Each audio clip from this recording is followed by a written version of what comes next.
شفاعة وهذا مطلبي يا نبي. Assalamualaikum warahmatullahi wabarakatuh. Alhamdulillah. Kita lanjutkan. Wa syaraitu wujubil qisasi. Adapun syarat-syarat wajibnya kisos. Kemarin yang dimaksud dengan kisos itu ketika ada seseorang yang membunuh, maka dia dibunuh juga, ya. Dan ternyata ada syarat-syaratnya.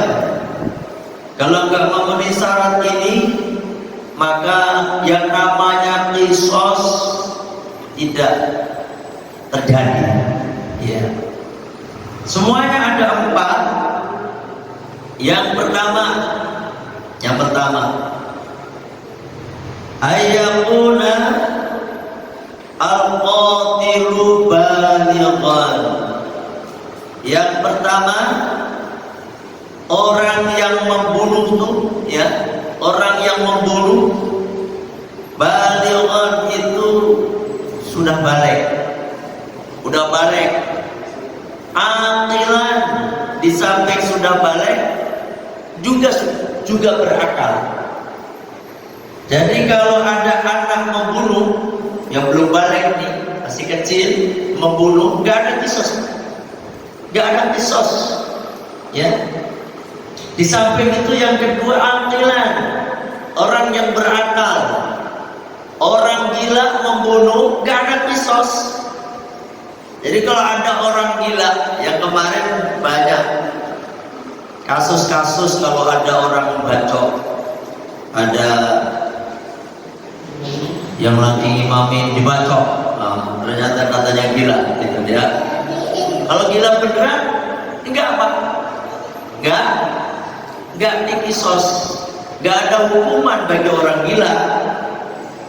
Berdasarkan keterangan li'annal qisasu uqubatun badaniyatun, karena bahwasanya kisos itu merupakan hukuman yang segi badan,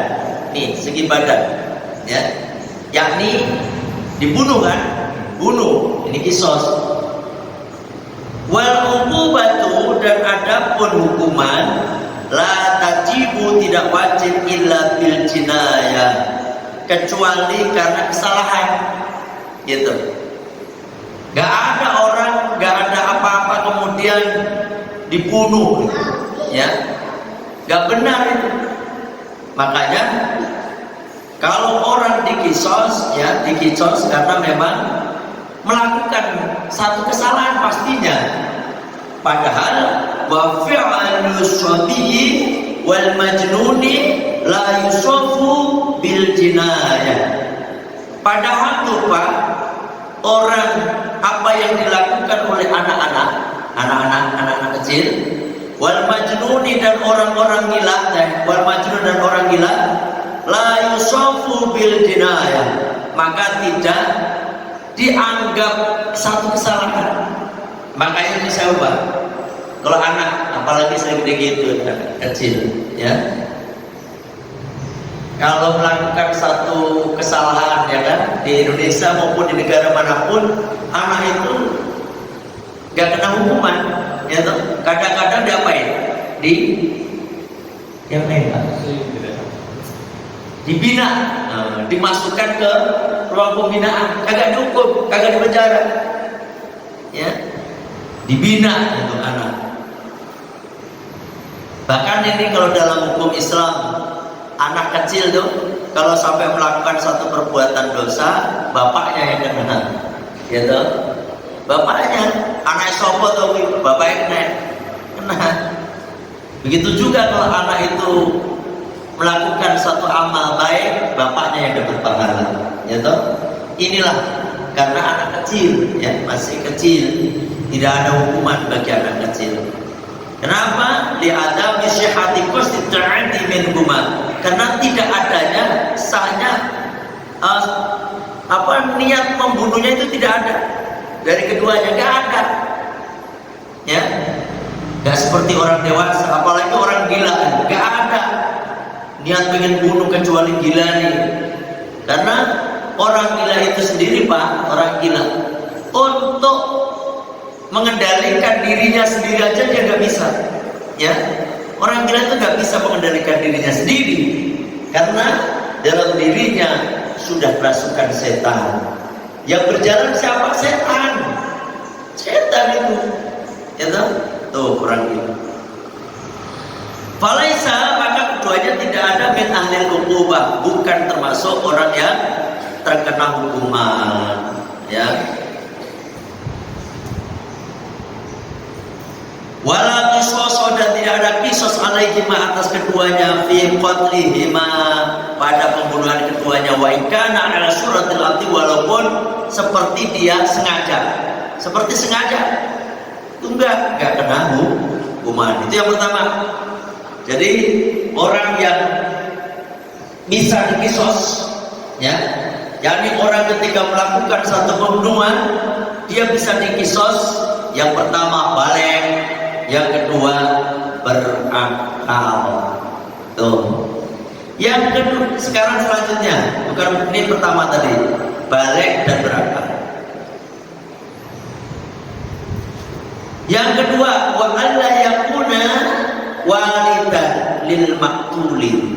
Yang kedua syaratnya, orang yang membunuh itu, ya, itu bukan walidan, bapak, orang tua. Walid itu bapaknya atau ibunya. Lil maktuli, bagi yang dibunuh. Jadi kalau yang membunuh bapak, ya, bapak ini membunuh anak, nggak ada kisos Pak, nggak ada kisos. Ini ada orang tua misalnya bapak bunuh anak, nggak ada kisos. Artinya apa? Mungkin kena diat atau mungkin ini, tapi nggak ada kisos. Kisos itu artinya dibunuh kan? Karena apa Pak? Karena nggak ada ceritanya bapak itu bunuh anak kalau bukan karena anak itu udah kurang ajar, ya, nggak ada ceritanya. Makanya kalau bapak sampai membunuh anak, karena memang anak itu udah keterlaluan Pak, udah keterlaluan. Sayangnya bapak kepada kita itu, masya Allah, walaupun bapak udah jadi bapak nih, maka bapak masih dianggap anak kecil sama orang tua. Makanya nggak ada, ya, ceritanya seorang bapak tega membunuh anaknya, kecuali memang anak itu sudah keterlaluan. Nah itu, makanya posisinya si qatil yang membunuh itu bukan bapaknya, bukan orang tuanya. Kalau orang tuanya tidak ada kisos. Nah, itu ya. Dalilnya mana? Maka pakai dalil. Walau kana al-qatil 'amdan, ya, walidal maktul fala yuqtal. Tuh. Kalau orang yang membunuh tadi ya sengaja, walaupun yang membunuh itu sengaja Pak, itu sebagai orang tua loh ya. Walidal maktul, orang tuanya yang dibunuh itu fala yuqtal, maka tidak dibunuh. Dia tidak dibunuh. Berdasarkan hadis Rasulullah SAW yang diriwayatkan oleh Daruqutni juz 3 hadis yang ke-141, min qaulihi sallallahu alaihi wasallam, dari sabda Rasulullah sallallahu alaihi wasallam, la yuqadu lil ibni min abihi, tidak dikisos lil ibni bagi anak min abihi, min abi dari bapaknya. Ya, artinya apa? Tidak dikisos kalau ada anak mati dari bapaknya yang bunuh. Bapaknya yang bunuh, nggak ada. Ya. Wa minul abi jami'ul usul, semisalnya bapak itu semua ke atasnya. Kaljati wa ala, bapak ke atas. Mana? Kakek. Bapaknya kakeknya kakek, terus ke atas. Ya toh? Karena biasanya Pak, nggak ada ceritanya kakek bunuh cucu, nggak ada. Bahkan kadang-kadang lebih sayang cucu, melebihi sayangnya bapak ke anak. Itu tuh ada nenek nggak ada ceritanya gebuk anak, gebuk cucu. Kadang-kadang seorang nenek, ya toh, bukan kadang-kadang, Allah itu ciptakan atau buat nenek itu sayang kepada cucunya melebihi sayangnya orang tua kepada anaknya. Nah, Masya Allah, ini kayak saya. Nah, anak saya dulu waktu masih kecil nakal, saya omelin toh, namanya juga anak. Sama mbahnya gak boleh, marah-marah mbahnya. Jangan domelin anak, jangan domelin. Padahal yang disakitin mbahnya. Itu, yang disakitin mbahnya. Ya omelin. Nah seperti itulah seorang nenek, seorang kakek itu lebih menyayangi pada cucunya. Nah, gitu. Makanya gak ada ceritanya kakek membunuh cucu. Kalaupun ada, itu cucunya keterlaluan. Makanya tidak ada kisos bagi seorang kakek membunuh cucunya. Itu ya. Bismillahirrahmanirrahim. Alhamdulillah.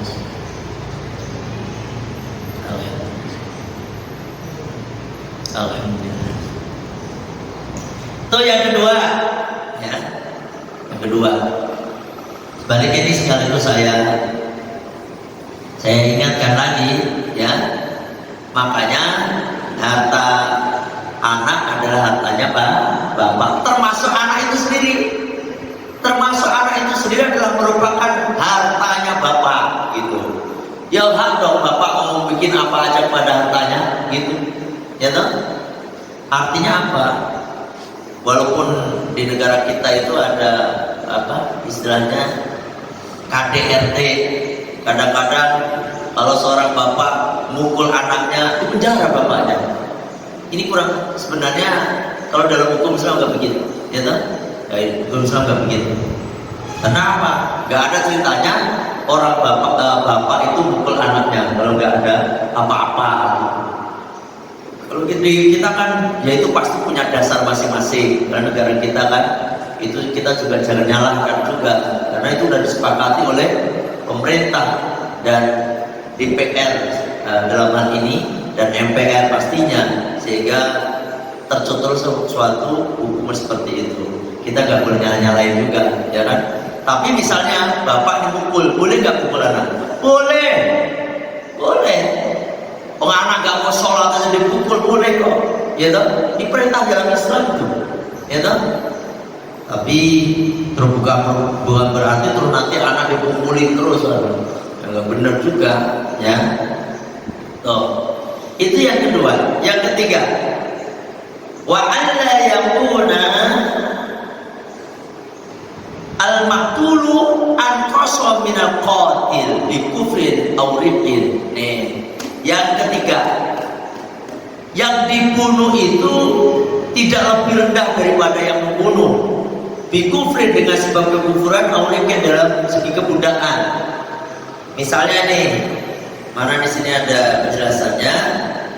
La yuqtalu, hadis kanjeng Nabi diriwayatkan oleh Imam Bukhari, hadis 6507 an Ali radhiyallahu an, dari sahabat Ali radhiyallahu an Rasulullah sallallahu alaihi wasallam, dari Rasulullah sallallahu alaihi wasallam, la yuqtalu, tidak dibunuh muslimun, orang muslim, di kafir pada orang kafir. Ya, nah kalau dibunuh gimana? Dalam hukum Islam itu kan, kalau perang melawan orang kafir, ya toh, misalnya kita membunuh orang-orang kafir, kemudian setelah itu kita dibunuh juga, enggak, kayak orang kafir perang, ya toh, waktu peperangan tidak ada kisos.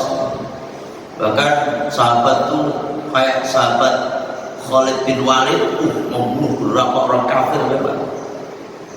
Begitu juga sebaliknya, Khalid bin Walid itu ketika masih jadi tentara kafir, panglima kafir Quraisy, Abi Sufyan waktu itu, ketika dalam peperangan perang Uhud, ya, perang Uhud, Itu Khalid bin Walid kan posisinya sebagai kafir Quraisy waktu itu, masih panglimanya kan. Berapa orang yang terbunuh dari Khalid bin Walid. Makanya untuk menebus dosa-dosanya itu, Khalid bin Walid ketika masuk Islam, maka berapa kafir Quraisy dibunuh lainnya gitu. Nah kalau dibunuh nanti si siapa namanya, si Khalid dibunuh lagi dong. Orang itu enggak seperti itu, bukan bunuh karena kekafiran. Terus mana lagi Pak? Waktu tadil jama'atu bil wahidi. Oh ini berarti 4 udah ya Pak. 1 yang membunuh itu udah balik, ya toh. Yang kedua berakal, yang ketiga yang membunuh bukan bapaknya, ya toh. Yang keempat yang dibunuh itu derajatnya lebih rendah, artinya karena kekafirannya. Memerangi itu gak boleh dibunuh, gak boleh dikisos. Sekarang selanjutnya, waktu talul jama'atu bil wahidi, dibunuh al jama'atu secara berjamaah. Ya rombongan ini bil wahidi dengan sebab membunuh satu orang. Nih, mana dalilnya? Pokoknya pakai dalil semua pokoknya. Kalau mengingkari berarti dia mengingkari dalil. Ini gak omongan saya. Rawat telah meriwayatkan siapa? Malik bin Muwatta. Imam Malik bin Muwatta di dalam kitab Al-Muwatta juz 2 halaman 871. An Sa'id bin Musayyib, ya, anna Umar ibnu Khattab, anna Umar ibn al-Khattab radhiyallahu anhu, bahwasanya Sayyidina Umar bin Khattab radhiyallahu anhu qatala, beliau membunuh nafaron pada sekelompok. Kelompok nafar itu berarti banyak orang, khamsatan au sab'atan, kalau enggak 5 atau 7 katanya, ya. Kata siapa ini? Kata Sa'id bin Masib ini atau Musaib bacanya ini. Ini katanya Pak, Sayyidina Umar bin Khattab itu pernah membunuh 7 atau 5 orang, satu kelompok itu, ya kan? Birojulin wahidin, yang disebabkan karena membunuh satu orang laki-laki. Sayyidina Umar bin Khattab 7 langsung dibunuh bareng. Qatalu, mereka membunuhku pada rojul ghailatan, karena memperdaya. Memperdaya artinya apa? Entah itu perampok, entah apa, ya toh. Sehingga ini orang dibunuhnya, ya kan? Dibunuh. Maka semuanya yang membunuh tadi sama Umar bin Khattab dibunuh semuanya, gitu, dibunuh semuanya. Wa qaula, dan Sayyidina Umar berkata, lau tamalaka, kalau sekiranya mereka berkumpul alaihi atasnya ahlu Son'a, yakni penduduk Son'a, ini ada di Yaman, Son'a itu. Laqataltu, maka sungguh aku akan membunuhmu pada mereka jami'an, semuanya. Waduh, itu kata Sayyidina Umar bin Khattab, kalau sekiranya penduduk Son'a itu orang Yaman, semuanya membunuh satu orang saja, satu penduduk nih, tak pateni kabeh. Ini artinya apa? Ini ada hukumnya. Di kita begitu enggak ya? Ya juga kali ya. Kalau ada bunuh satu keluarga bisa dibunuh juga ya? Pernah ada? Dukum aja. Makanya banyak orang bunuh ya masih. Harus begitu Pak. Rombongan bunuh kabeh. Ya toh? Bahkan Sayyidina Umar bin Khattab begitu. Di sini ada dijelaskan mana nih? Waru yang ada diriwayatkan mitlu dalika, pada misalnya itu an-ghairi dari selainnya minas sahabati, dari sahabat, walam yungkir alaihim, dan tidak mengingkari atas mereka itu. Fakana, maka ada ijma'an, jadi ijma'. Jadi namanya tamala'a itu ittafaqa wa tawaddu'a ala qatlihi, yakni sepakat untuk membunuh satu orang. Ini akan menyebabkan semua orang yang sepakat berbarengan membunuh, maka dia dibunuh. Gitu. Berlaku kisos. Sayyidina Umar itu nggak asal saja, Pak. Sayyidina Umar seperti itu pasti udah pernah diajarkan oleh Rasulullah Sallallahu Alaihi Wasallam. Ada yang nanya sampai di sini? Jadi masih bunuh-bunuh ya pembahasannya ya. Kalau ini niatnya ngaji, Pak. Niat ngaji biar kita tahu hukum Islam, ya, tahu hukum Islam. Dan ini bisa diterapkan di Indonesia, bisa. Walaupun tetap negaranya Pancasila, bukan negaranya khilafah, bukan apalah. Ini misalnya negara Pancasila, bisa seperti ini diterapkan. Kenapa bisa diterapkan? Yang penting sepakat, gitu. Kesepakatan apa? MPR, DPR, terus begini, usulan. Misalnya saya jadi presiden, misalnya, saya usulin, pokoknya pakai hukum seperti ini, gitu. Saya hukumkan, saya ajukan kepada MPR, DPR. MPR, DPR menyetujui, dan bisa berjalan nggak? Bisa berjalan. Dan ingat, negara kita ini walaupun bukan negara Islam, tetapi penerapan hukumnya ini Islam banget. Kenapa demikian? Seperti ibadah haji. Ibadah haji yang mengelola siapa? Pemerintah, Pak. Bahkan disubsidi sama pemerintah.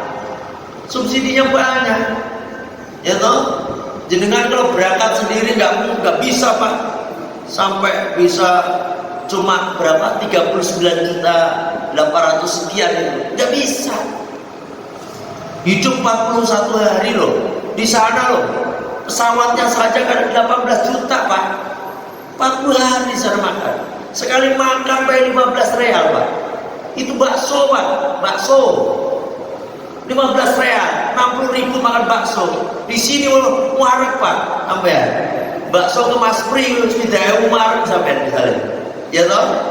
Di sana cuma ya berapa bentol tuh, gedenya 1, ada yang kecil-kecil 3. Begitu doang, 60.000. Es 3 real. Bukan es, es teh. Itu 5 real ya. 5 real ya. Berapa, Pak? 5 real, 20.000.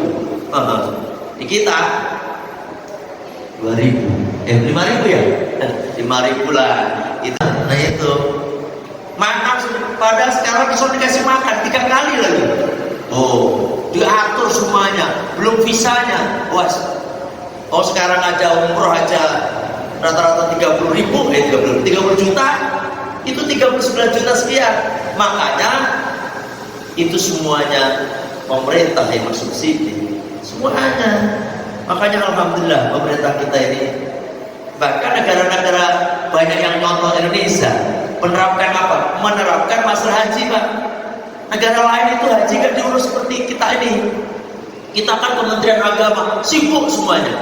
Dalam hal ini sektor haji dan umroh, wah sibuk saya melihat, masya Allah. Sampai lembur-lembur itu pejabatnya, apa namanya, petugasnya.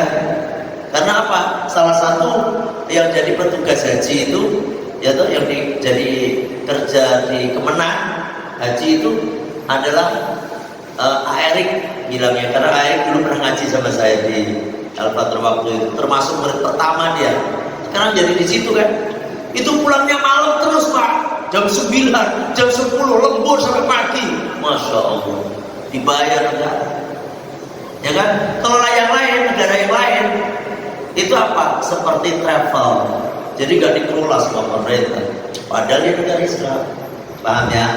Makanya tadi kayak Malaysia itu gak dikelola sama negara. Padahal negara Islam. Makanya negara kita walaupun berhukum Pancasila, tapi mengatur sendi-sendi agama ini udah melebihi syariat Islam. Itu, ya kan? Misalnya bisa aja. Jadi jangan meremehkan Pancasila, karena Pancasila itu dirumuskan oleh Hasyim Asy'ari. Ingat tuh, Pak Soekarno dan wali-wali yang lain. Ini hati-hati kualat sama Hasyim Asy'ari, ya toh? Makanya harus tahu kisahnya, Pak. Oh, ini mah negara tawud tuh, orang-orang kayak begitu tuh. Kagak beres itu. Makanya kalau ditangkap itu tukang bom bikin negara kisruh itu.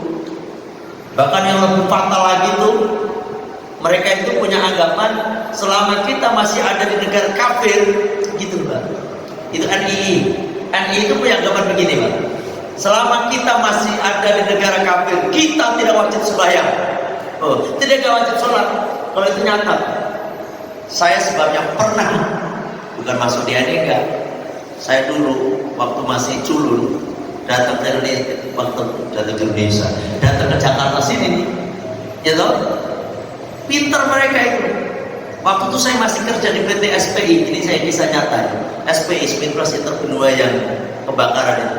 Saya kerja di situ, itu orang datang ngajak ke kontrakan saya Pak, datang, karena dianggapnya waktu itu memang saya udah jebolan pesantren Pak, jadi imamin segala macam itu. Di PT walaupun masih muda, umur 19-20 gitu ya, masih muda, tapi orang kan liatin. Nah si Fulan ini ngerayu Mas Agus, mana rumahnya? Mana rumahnya? Mana kontraknya di mana? Saya bilang di Sukaresmi. Diparanin Pak, diparanin. Ya tulah ngobrol. Besoknya ke situ lagi 3. Pinternya begini dia, Mas Agus. Ayo kali-kali kan saya udah kesini udah 3 kali. Nanti ke kontrakan saya dong. Kontrakannya Tegal Gede. Kontrakannya Tegal Gede. Saya nulan ke sana Pak. Kan gak ada motor gak apa-apa. Saya naik Wasi K17. Sono jalan. Di sana udah disiapkan. Kalau itu setingkat lurah. Jadi mereka itu punya lurah NII itu Pak, negara Islam Indonesia itu. Ada lurah, camat, gubernur, bahkan punya khalifahnya itu. Ngeri banget. Nah saya pura-pura bodoh itu, ternyata jelasin apa? Dia ngomong, ini jelas betul. Makanya dilarang itu kan, NII itu. Jelas betul, selama kita tinggal di suatu negara yang kafir seperti Indonesia ini katanya. Waduh, ini kagak beres ini. Ya toh? Maka kita tidak wajib sholat. Makanya kenapa Pak? Saya kan dari sana juga sholat ya. Ketika saya mau sholat, Mas Agus, gak usah sholat. Kita masih di negara kafir katanya. Masya Allah. Ini Pak, kalau orang-orang yang akidahnya gak kuat bisa keblinger. Ya Allah, kacau. Karena apa? Belum menjadi Darul Islam katanya, negeri Islam. Kalau udah jadi negeri Islam, baru kita wajib sholat. Oh, semprol ini. Itu tuh, hati-hati. Ini hati-hati, ya kan? Makanya, udahlah, dengan itu kita seperti kita ini ngaji, berpeganglah kepada Nahdlatul Ulama. Insyaallah. Ya, walaupun mungkin ada yang gak suka saya ngomong seperti ini, tapi saya tetap akan ngomong. Kenapa? Saya bangga menjadi orang Nahdlatul NU. Mbahku NU, bapakku NU, aku NU, anak keturunanku NU kabeh.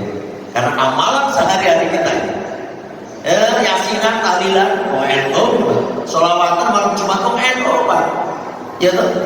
Bahkan yang paling gregetno ya Pak, gregetin itu kemarin tuh Pak, ya kan? Kan kita ya wali matu safar. Ini nanti saya undang pada bapak-bapak tanggal 26 ya, 26 Juni ini. Undangannya lesan aja. Nanti minta tolong bisa pada datang minggu depannya ya, 26 Juni pada datang jam 8 pagi sampai siang ya. Isinya mah yang intinya mah roti, maulid, sambutan sama tausiah dari kiai-kiai yang saya undang, doa makan bareng kita aja. 26. Yang bikin gregetin saya itu apa Pak? Apa katanya Pak? Di situ dia suka nge-share mana haji sesuai dengan sunnah Nabi. Oh gitu lah. Emang nggak ada manasik atau manasik sesuai dengan sunnah Nabi. Dikiranya manasik yang kita lakukan selama ini udah gak sesuai dengan sunnah Nabi. Yang mengomentari dulu begini, apa? Walimatus safar itu adalah bid'ah. Kan Masya Allah, orang kurang kerjaan kayak gitu. Kalimat safar, ya orang-orang seperti itu. Saya kalau udah tahu begitu, jadi tetap pecat nih, wes dicoret deh orang seperti ini. Ya toh? Begitu Pak propagandanya, walaupun dia diberangkatkan sama pemerintah, masih jelek-jelekin pemerintah baik. Ya Allah, apa yang dikomentari, entah kopernya yang ini kan, apa ini, masya Allah, seriusnya orang ini. Yang dilakukan pemerintah salah kabeh. Ya toh, ini yang saya nganggapnya mah pemberontak orang seperti ini. Makanya kalau banyak dari pemberontak betul, orang-orang seperti ini sedikit aja berkele, apalagi banyak Pak. Bisa disembelih kita semua ini kalau nggak sesuai dengan syariat. Karena apa Pak? Sayyidina Ali karamallahu aja terbunuh oleh orang model yang seperti ini. Ya toh? Siapa yang membunuh Sayyidina Ali bin Abi Thalib? Abdurrahman bin Muljam. Abdurrahman bin Muljam itu seorang tokoh yang hafal Al-Quran. Pokoknya melotok Al-Quran itu luar biasa dia. Sholatnya nomor 1 dia, jamaahnya nomor 1. Tetapi kenyataannya membunuh Sayyidina Ali. Kenapa? Sayyidina Ali dianggapnya tidak sesuai dengan sunnah Nabi. Tuh, anggapan dia sendiri. Orang-orang ini bahaya Pak, bahaya. Nggak pernah kan orang bom itu potongannya kayak begitu. Agak pernah kan jenengan ketahuan orang yang bom bunuh diri sarungan ada nggak? Orang nggak ada sarungan ini. Karena orang sarungan itu ciri khas kita nih, kita. Istilahnya tahlil maulid rojaban. Kita kayak gini nggak ada. Yang ngebom itu cirinya apa? Ya itu tadi celananya kayak begitu tuh. Ya tuh RCTI. RCTI. Nah sebagainya lah. Nah seperti ini hati-hati. Ada. Makanya nih Quran ini jangan sampai kepegang sama orang-orang yang modelnya kayak begitu. Sebabnya kalau udah kepegang sama mereka susah Pak. Rojaman kagak ada, maulid kagak ada, bid'ah, Kalimat safar bid'ah, sampai mudik bid'ah. Itu mudik bid'ah. Karena apa? Di zaman Kanjeng Nabi kagak ada mudik. Kanjeng Nabi apa mudik ke Mekah kali ya? Astagfirullah. Nah ini betul nih, saya sampaikan. Kenapa? Biar kita membuka wawasan kita, ya kan? Kalau kaji pertama memang indah, kembali ke Al-Quran As-Sunnah. Al-Quran As-Sunnah itu tuh propagandanya. Tapi kenyataannya orang-orang model seperti itulah yang nantinya ingin memporak-porandakan negara kita ini. Ngeri, ya toh? Wes sampai di sini aja ngajinya. Aujalali jual benang Juni jam 8 pagi ya, datang. Insyaallah ngajinya masih berapa kali nih? Berapa kali? Sekali lagi. 2 kali lagi insyaallah. Insyaallah 2 kali. Besok ya 2 kali. Jadi saya berangkat tanggal 30 hari Kamis ya masih. Selama belum berangkat ngaji baik Pak. Saya takut nanti tanyain malaikat, tuh suruh ngaji, oh aku sampai hari. Ayo berangkat kaji tanggal 30 gimana sih jawabnya? Yang saya takutin itu bukan apa-apa.